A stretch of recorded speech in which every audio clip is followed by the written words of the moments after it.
Our next guest saying that the dramatic shift in momentum for electronic trading will continue even when the pandemic is over. Joining us now, Tradeweb CEO Lee Olesky. Lee, thanks for being with us today.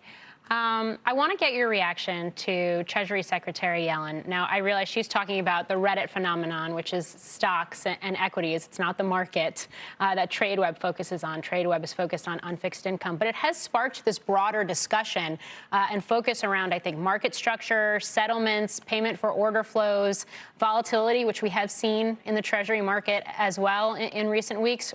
How do you see it? What are your thoughts? Well, Tradeweb is not a public exchange, and we're more in the fixed income markets and the equity markets. So this is not as directly relevant for us. We're in the institutional space, not in the retail space. But the need for fair and orderly markets is critical for our markets in general, and of course for Tradeweb. So we'll have to see. I think it makes a lot of sense to spend some time figuring out what happened here. And decide whether or not there are ways to improve things. So you think there are going to be changes to, for example, settlements that can take hours, if not days, to be finalized? There's been a lot of talk about things like distributed ledger and blockchain being adopted. Is that something you would expect to see, at least in fixed income? Well, fixed income already has a much shorter settlement cycle than the equity markets, so it's a considerable difference there. But of course, I think improving the settlement cycle would be a positive step. There's a lot of factors that go into that. It's a lot of different systems that are involved, and I think it's a complex thing, but sure, it should be looked at. So let's talk about what's going on at Tradeweb specifically. I mean, 2020 was a banner year. You reported earnings last week. And what's perhaps even more amazing is, by at least one metric, the first month in 2021, you've already dashed some of those records, specifically average daily volume, which in January was a record $1 trillion. What's fueling the surge? How sustainable is it? Well, yeah, Tradeweb had a terrific year. In general, we've had great momentum in the business in general. And I think that has been fueled by a couple of factors. Of course, there's more electronification in general, and that's just a fundamental thing that's been happening that advantages our business. But in addition to that, in fixed income markets, we've seen a huge surge of debt issuance. So a lot more government bonds, a lot more corporate bonds that are outstanding. And then on top of that, we also had the remote work environment, which further helped the electronification of things. So people are working from home in a remote environment, and electronic execution and the data that they receive from that allows them to do their jobs more efficiently.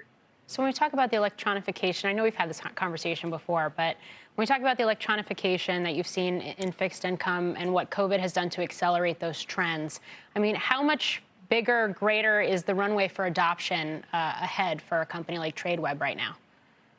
Well, many of our markets are still in sort of middle innings of electronification. Even markets as advanced as the Treasury market, 50% or so electronic. So there's a ways to go in Treasuries. The corporate bond markets have seen a huge acceleration of electronification just in the last year. That's still 35%, 40%, depending on where you are in the globe. So there's a lot of runway here over the next several years for considerably more digitization in the fixed income markets.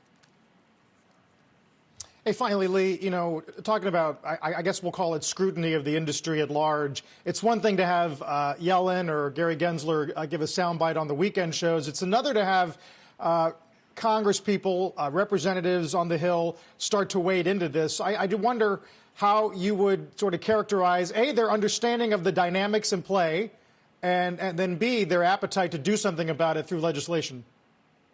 Well, Carl, I've been doing this for a while, so unfortunately I've been through this a few times.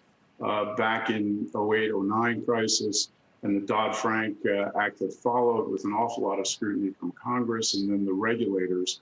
And they did an incredibly in-depth job of gaining information about the markets and what to do in order to make the markets safer and function more smoothly. And a number of those things that came out of that period of time have really enhanced the markets. And I expect we will be going through another review of the markets with a different lens. The environment has changed, and I think it's something that we will be involved in and will pay attention to. It is absolutely critical for our markets to be fair and efficient. I think that is number one, the most important thing. Yeah. And you've certainly been keeping busy as well. A recent acquisition of a business from NASDAQ.